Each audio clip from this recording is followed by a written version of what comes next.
Seeing yesterday's events unfold is something many of us never thought we would see in our lifetimes, but for one expert, that's not the case. Bryant Madrick joins us live. Bryant, you spoke to a political science professor about what we watched yesterday to try and put this into perspective, which is something all of us were doing but may not be equipped to properly do so. What did he tell you about what we watched yesterday? Taylor and Lindsay, what we witnessed on television yesterday was shocking, but for the political science professor from KU that I talked to, he tells me he was not shocked that things reached a boiling point.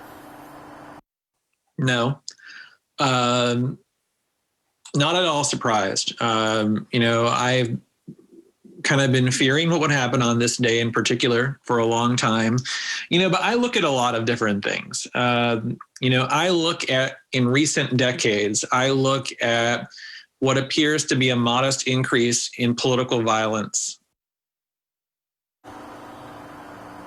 And that violence that he's talking about kind of points back to the past when racial minorities, black people, were trying to fight for the right to vote, and the violence that came from that.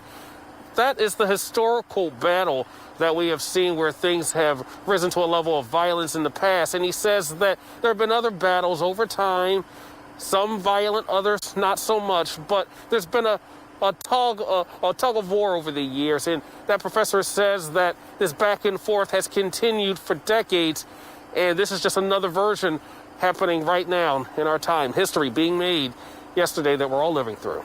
Reporting live in Kansas City, I'm Bryant Madrick, 41 Action News.